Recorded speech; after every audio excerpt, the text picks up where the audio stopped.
포피의 손을 잡아요. 포피의 귀를 기울여요.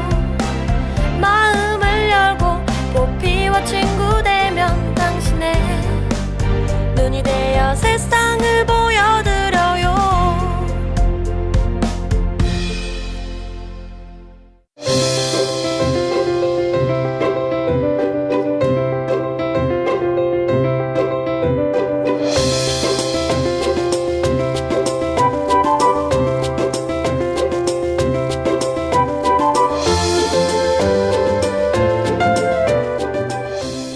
안녕하세요. KTV 정책 1번지 여기는 세종입니다. 김경아입니다.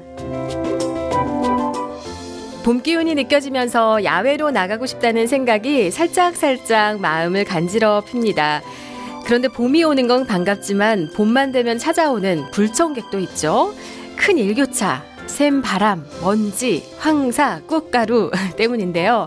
그러다 보니까 봄 환절기에 감기로 고생하는 분들 의외로 많습니다. 건조한 봄에는 수분 보충이 아주 중요하잖아요. 봄과 어울리는 차가 모과차라고 합니다. 감기도 예방하고 호흡기도 튼튼하게 해주면서 수분 보충에도 아주 좋고요. 그럴 줄 알았으면 지난 겨울에 모과차 좀 만들어 둘 걸 하는 그런 생각을 저도 하는 중입니다. 늘 마시던 커피 좀 줄이시고요. 대신 오늘은 건강차 가까이 두고 음미해보면 어떨까요? KTV 정책 1번지 여기는 세종입니다. 3월 10일 화요일 방송 시작하겠습니다.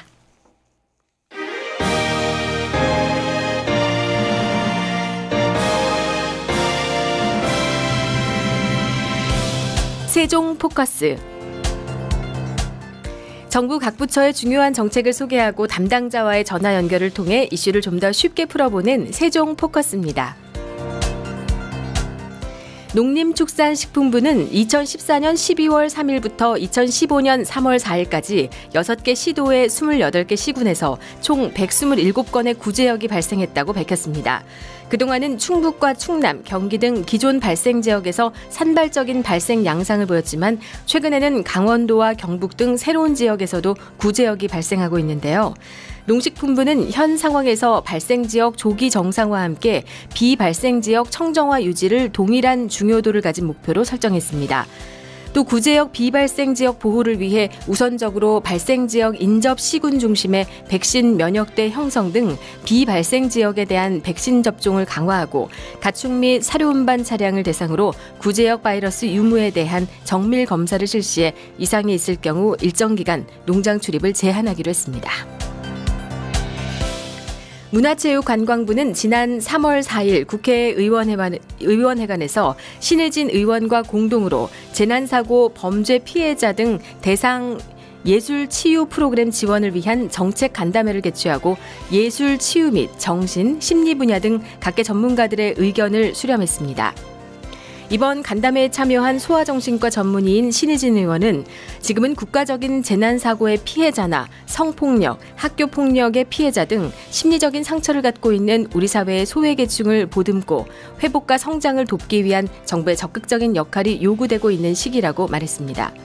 또 예술치유는 외상 후 스트레스 장애 등 심리적인 문제를 겪고 있는 이들이 꺼릴 수 있는 외부 노출과 제3자의 개입에 대한 거부감을 줄이며 그들에게 자연스럽게 다가갈 수 있어 치유에 효과적이라고 말하며 예술치유 프로그램 지원의 필요성을 강조했습니다. 국내 연구진이 공기방울의 움직임을 이용해서 전기에너지를 생산하는 기술을 개발해 친환경 재생에너지 생산에 기여할 것으로 기대되고 있습니다. 연구팀은 끓는 물이나 떨어지는 폭포수, 탄산음료 등 일상생활에서 흔히 볼 수 있는 공기방울을 전기가 흐를 수 있는 액체에 넣어 전자기장 변화를 줌으로써 친환경 에너지 생산이 가능하다고 밝혔는데요. 전기가 흐를 수 있는 액체의 공기방울이 지나가면 산화철 입자가 움직이게 되고 이에 따라 자기장도 변하게 되며 전자기장의 변화는 전자를 유도하게 돼 전기에너지를 생산하게 된다고 합니다. 이에 송영석 교수는 이 기술은 공기방울을 이용해 에너지를 얻을 수 있는 새로운 전기에너지 생산법으로 향후 친환경 재생에너지원으로 기여할 수 있을 것으로 기대한다고 밝혔습니다. 보건복지부가 국가연구개발사업 지원을 통해 정부와 민간 기업이 공동으로 개발한 항암 신약 물질을 미국의 항암제 개발 전문 제약회사에 기술 수출했다고 밝혔습니다. 이는 정부 지원을 통해 개발한 국산 항암 신약이 해외에서도 충분한 시장 가치를 인정받은 것으로 세계 무대로 진출한 최초의 사례로 볼 수 있는데요. 항암 신약개발사업단 김인철 단장은 사업단 출범 3년 만에 국산 항암 신약을 미국에 기술 수출한 것은 본 사업의 타당성을 실증한 사례라면서 국내 뛰어난 암 전문 임상개발 역량을 감안할 때 본 사업을 모델로 해 타질환 치료제도 초기 임상을 마친 국산 신약을 더욱 많이 개발해 지금보다 훨씬 높은 가치로 기술 이전할 필요가 있다고 말했습니다. 농림축산식품부와 국립농산물품질관리원은 세계 최초로 수입산, 국내산 혼합 참깨 원산지 판별법과 첨단 분석기기를 이용한 청국장 원산지 판별법 등 농식품 품질 안전관리 첨단 실용기술을 개발했다고 밝혔습니다. 이번에 새로 개발된 분석 기술을 통해 날로 지능화돼 가고 있는 농식품의 원산지 거짓 표시, 농약 안전성 위반, 양곡 및 국가 인증식품 허위 표시를 원천적으로 차단할 수 있을 것으로 기대됩니다. 자세한 내용은 농림축산식품부 국립농산물품질관리원의 이재헌 소장 연결해서 알아보도록 하겠습니다. 안녕하세요, 소장님. 예, 안녕하십니까. 네, 반갑습니다. 예. 네, 원산지 거짓 표시를 첨단 기술로 저희가 잡을 수 있는 그런 기술이 개발됐다고 하는데요. 네. 먼저 원산지 판별 기술이 궁금합니다. 어떤 품목의 원산지 판별이 가능한 건가요? 예, 우리 농산물품질관리원에서는요, 원산지 판별법이 개발된 품목이 그 국민 다소비 관심 품목인 쌀, 쇠고기, 그리고 배추김치의 배추, 고춧가루, 그리고 두부, 콩나물, 인삼, 약재료 등 해서 101개 품목 122종입니다. 네. 그리고 이번에 저희가 그 첨단 분석 장비를 활용해서 참깨, 청국장, 두부, 홍삼, 농축액 등 8개 품목에 대해서 원산지 판별법을 신기로 개발했습니다. 네. 특히 이제 그 참깨의 경우에는요. 네. 기존의 그 이화학 분석법으로는 혼합품 판별이 어려웠는데 네. 국산, 수입산, 혼합품까지도 정확히 분석이 가능하고요. 네. 청국장의 경우에는 과학적인 분석법이 없어서 네. 원산지 단속에 한계가 있었습니다. 네. 그동안에는 원산지를 이렇게 속이는 경우, 참깨나 뭐 청국장의 경우 그런 식품들은 어떻게 판별을 하셨나요, 그러면?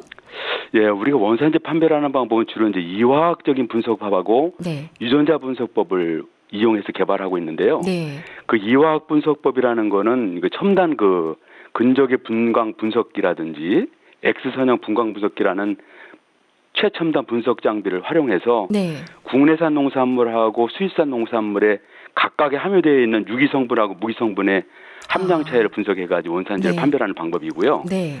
두 번째 그 유전자 분석법은 그 수입 농산물하고 국내산 농산물의 그 DNA 차이를 분석해서 네. 원산지를 판별해 왔습니다. 네. DNA의 차이가 안 나는 그런 경우도 있나요? 없습니다. 다 유전자 마커를 활용해서 네. 국내산 농산물하고 수입산 농산물의 그 DNA 차이 있는 그 부분을 우리가 찾아내서 활용을 하고 있는 겁니다. 네, 그렇군요. 또 건강한 식생활을 위해서는 잔류 농약 문제도 중요한데요. 이것도 판별이 가능하다면서요? 네, 그렇습니다. 우리 농산품질 관련해서는 매년 그 생산, 유통, 판매되는 농산물에 대해서 8만 9천 건 정도 유해 물질을 분석하고 있습니다. 네. 그 중에서 약 7만 건 정도에 대해서는 그 잔류농약 분석을 실시하고 있습니다. 이 잔류농약 그 안전성 조사 대상 품목이 현재 그 160개 품목인데요. 네. 그 중에서 이제 국민들의 소비가 많은 그 다소비 54개 품목에 대해서 네. 잔류농약 그 안전성 조사 기본관리 품목으로 정하고 있고요. 네. 특히 이제 그 당근이라든지 대파, 들깻잎 등 농약 그 부적합이 많이 발생하는 취약 품목 20개에 대해서는 네. 제가 중점 관리를 하고 있습니다. 그렇군요. 예. 그리고 저희가 네. 농산물만이 아니고요. 그 농산물 생산을 위해서 사용되는 그 농지라든지 용수, 자재에 대해서도 네. 잔류농약이나 중급속 등을 분석하고 있습니다. 네. 저희가 워낙 뭐 일상적으로 많이 먹는 그 식품들이기 때문에요. 네, 정말 많은 품목들이 이렇게 잔류농약 검사의 대상이 되기도 하네요. 예, 그렇습니다. 그 조사 결과 잔류 허용 기준을 초과하면 어떻게 처리가 됩니까? 예, 저희가 농산물의 경우에는 이제 그 폐기를 하거나 네. 출하 연기, 용도 전환하도록 생산자하고 관계기관에 통보하고 있고요. 농지나 용수, 자재 등의 경우에는 유해물질 제거하도록 하거나 또 비식용 작물을 재배하는 방법으로 개량하거나 또 일정 기간 동안 이용하거나 사용이 금지하도록 그리고 관계기관의 조사 결과를 통보를 하고 있습니다. 네. 전문적인 내용이긴 합니다만 이제 새로운 기술이 개발됐다고 하니까요. 네. 분석 방법이 어떻게 되는지 궁금한데요. 예, 분석 방법은 좀 어려울 수 있겠는데요. 보통 우리가 일반 농산물인 경우에는 가스 크로마토그래피라는 거 하고요. 네. 액체 크로마토그래피라는 장비를 이용해서 저희가 240억의 성분을 동시에 그 다성분 분석하는 방법으로 분석을 하고 있고요. 네. 또 친환경 수출 농산물의 경우에는 좀 더 최첨단 장비인 그 가스 크로마토그래피 질량 분석기라든지 네. 액체 크로마토그래피라는 그 질량 분석기를 활용해서 네. 그 320성분 다성분 분석법으로 분석을 하고 있습니다. 네. 그 외에도 개발 적용이 가능한 그 실용 기술은 어떤 게 있습니까? 예, 우리 농산품질 관련해서는 현재 그 동시에 지금 320성분이 분석되는 동시 다성분 분석법을 활용하고 있는데요. 그 에세폰이라는 그 생장 촉진제는 네. 지금 그 과실의 경우에 그 착색제라든지 네. 그다음에 과실의 그 습기를 연화시키는 생장 조영제로 사용되고 있는데요. 네. 이 생장 에세폰이나 생장 촉진제는 동시 다성분 분석법으로는 분석이 되지 않고 있습니다. 네. 그래서 이 단성분 분석 방법으로 분석하고 있는데 이 단성분 분석법으로 분석한다 하더라도 이 분석하기 까다롭고 복잡해서 네. 분석이 어려웠습니다. 네. 그래서 이번에 저희가 그 종전에 그 복잡하고 까다로운 그 과정을 생략하고도 네. 또 분석 시간을 종전의 4분의 1 수준으로 단축하는 그런 정확성이 높은 분석법을 개발을 했습니다. 네. 와, 저희가 이렇게 복잡한 분석 방법을 알 필요도 없이 이렇게 유해식품이나 유해식품 그 생산하는 과정들이 좀 철저했으면 좋겠네요. 말씀 예, 듣다 그렇습니다. 보니까요. 네.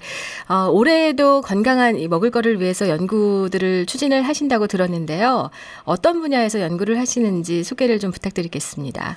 예, 우리 농관원은 매년 그 현장에서 농식품 안전하고 품질 관리 업무를 과학적으로 뒷받침하기 위해서 아이시트라든지 BT 융합하는 첨단 실용 기술을 개발해 오고 있습니다. 네. 금년에도 저희가 전국에 있는 우리 농관원 그 지원과 시군 단위 현장에서 그 농식품 안전, 원산지, 품질 판별 등 신속하게 정확하게 활용할 수 있는 네. 그 42개 과제를 최종 선정해서 연구할 계획이 있습니다. 네. 이런 첨단 기술 개발이 우리나라 농업 경쟁력에도 중요한 영향을 미칠 것 같은데요. 네. 네. 우리나라의 이 첨단 기술 개발 수준이 어느 정도인가요? 예, 우리 농산품질관리원은 이제 국민들에게 안전한 농식품을 안정적으로 공급하는 큰 임무를 수행하고 있는데요. 네.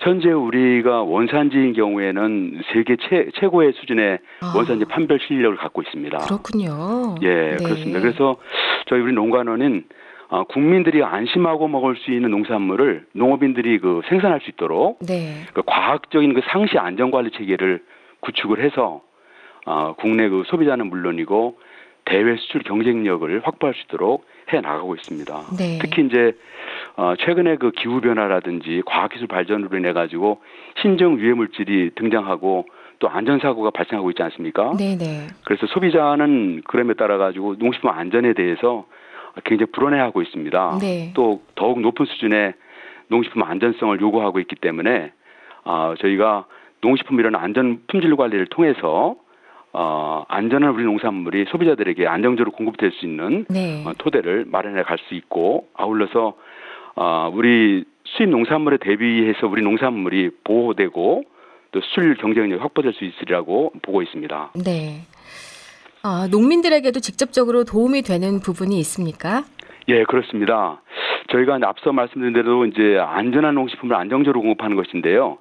안전한 그 고품질 우리 농산물이 수출될 수 있도록 네. 그 수출 농산물의 농약 관리를 우리 농가에서 하고 있습니다. 네. 그래서 우리 그 국내 수출 농산물의 재배 과정 중에 수입국 기준에 맞추어서 농약이 사용될 수 있도록 수입국 기준을 적용해서 사전에 네. 잔류 농약 분석을 해서 네. 수출국에서 잔류 농약이 초과 검출되지 않도록 그렇게 관리를 해나가고 있고요. 네. 그리고 저희가 이제 그 저가의 그 수입산 농산물이 국내산으로 둔갑돼 가지고 유통이 되게 되면은 네. 우리 농산물의 생산 기반이 크게 위축되는 그런 상황이 되기 때문에 네, 그렇죠. 앞에서 이런 말씀드린 이런 개발된 그런 첨단 기술을 활용해서 농산물 안전 품질 관리가 이루어진다면은 결국에는 우리 농산물에 대한 경쟁력이 제고되고 네. 또 국내 농업 생산 기반 확충이 돼서 지속적인 농업 발전이 가능할 것으로 기대를 하고 있습니다. 네. 또 우리 농산물 수출 확대도 지원을 하신다면서요? 네, 그렇습니다. 네. 그 농약 관리를 좀 잘 할 수 있도록 그런 지원을 하시는 건가요? 네, 그렇습니다. 예를 들자면은 저희가 2009년의 경우에 일본에 파프리카를 수출하거나 네. 또 2012년대 대만에 사과를 수출했었는데요. 네. 그때 그 잔류 농약이 초과 검출돼 가지고 그리고 저희가 거절된 사례가 있습니다. 네. 그래서 이렇게 거절되지 않도록 네. 그 사전에 우리가 수입국 기준에 맞춰서 네. 그 생산될 수 있도록 그렇게 지도 점검을 해 나가고 있습니다. 네. 농산물의 종류에 따라서 나라별로 그 기준이 좀 다른가 보죠. 해당 국가별로도 네. 다르게 기준이 되어 있습니다. 네, 국가별로도 다르고 예, 품목별로도 그렇습니다. 다르고요. 예, 그렇습니다. 네, 이렇게 기술 개발이 되면 어떤 방법으로 공유를 하게 되나요? 예, 저희가 이제 이 첨단 기술을 개발을 하게 되면은요, 먼저 이제 그 공신력 있는 국제 학술지에다가 논문을 투고를 해서 우리 기술을 이제 세계적으로 알리는 일을 하고 있고요. 네. 그래서 이제 국제적으로 인정받는 기술로 발전시키고요. 또 그 다음에 이제 특허가 채인 연구 결과는 특허 출원을 통해서 원천 기술 확보를 통해서 과학기술 농정으로 육성시킬 계획을 갖고 있습니다. 네. 자, 오늘 농림축산식품부와 국립농산물품질관리원의 농식품 품질 안전관리 첨단 실용기술 개발 소식을 전해드렸습니다. 오늘 말씀 감사합니다, 소장님. 예, 고맙습니다. 감사합니다. 네, 지금까지 농림축산식품부 국립농산물품질관리원의 이재헌 소장이었습니다.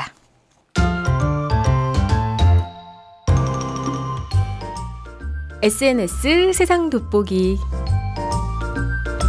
국내외 핫 이슈를 전하고 이 소식을 접한 네티즌들의 재치 있는 댓글과 의견을 알아보는 SNS 세상 돋보기입니다.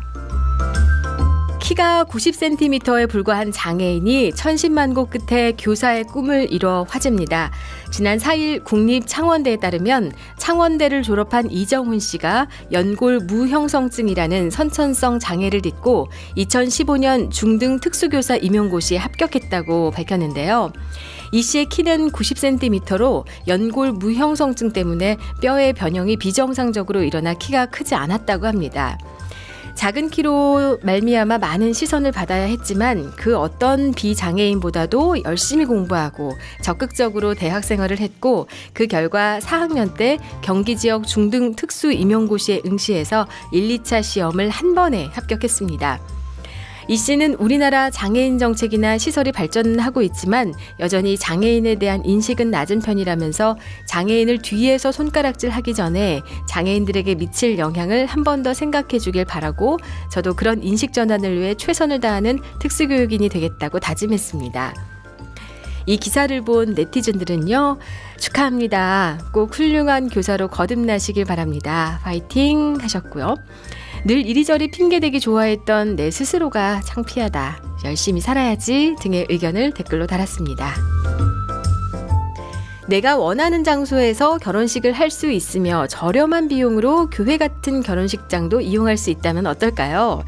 실속파 예비 부부의 이런 요구에 아이디어를 얻어서 미국 조지아주의 한 은퇴한 공무원이 움직일 수 있는 차량형 예식장을 개발해서 화제가 되고 있습니다. 조지아주에 거주하는 빌 멜본이 만든 이동형 예식장은 마치 작은 아담한 교회를 그대로 옮겨놓은 느낌인데요. 멜본은 이 예식장이 약 9평방미터 크기로 25명 정도가 이동형 예식장 안에서 결혼식을 관람할 수 있다고 밝혔습니다. 지난해 10월에 작업에 착수해서 현재 완성된 이동형 예식장은 벌써 주위의 관심을 독차지하면서 화제에 오르고 있는데요. 멜본은 임대 비용은 시간에 따라 $100에서 $500 수준에 불과하다면서 결혼식을 치르는 데 드는 비용이 부부의 빚으로 남겨지는 일이 없게 하기 위해서 이 같은 아이디어를 냈다고 밝혔습니다. 이 기사를 본 네티즌들은요. 우리나라 사람들의 허례허식이 심하긴 하지. 우리나라에도 생겼으면 좋겠다. 결혼식은 간편한 게 좋다. 결혼식 비용이 부부의 빚으로 남겨져서는 안 되지 등의 의견을 댓글로 달았습니다. 청년들의 삶이 갈수록 팍팍해지고 있다고 합니다. 지난해 생활비와 학비 마련을 위해 휴학한 대학생 수가 관련 통계 작성 이후 최대치를 기록했는데요. 같은 기간 20대의 부채 증가율도 전 연령 통틀어서 가장 높았습니다. 또 취업을 해도 질 낮은 일자리로 몰리다 보니까 20, 30대 실질 소득은 전년보다도 낮아졌다고 합니다. 이로 인해 청년들이 희망을 갖기보다 실업자와 신용불량자를 합친 신조어인 이른바 실신 상태로 내몰리고 있는데요. 이문희 대학교육연구소 연구원은 저소득층을 위한 국가장학금이 늘어나고 등록금 인상률이 동결되는 등 대학생들의 학비 부담을 낮추려는 정부의 노력이 있지만 애초에 등록금이 너무 높아 부담이 크게 줄어들지 않고 있다고 설명했습니다.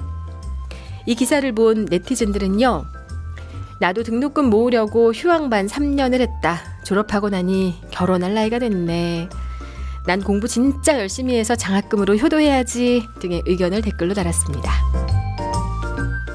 신학기가 시작된 학기 초에 학생들 사이에서는 소위 서열을 가리기 위한 잦은 싸움이 발생한다고 합니다. 여러 학교에서 한데 모인 다양한 학생들이 폭력을 통해 새로운 수직관계를 만들어가는데요.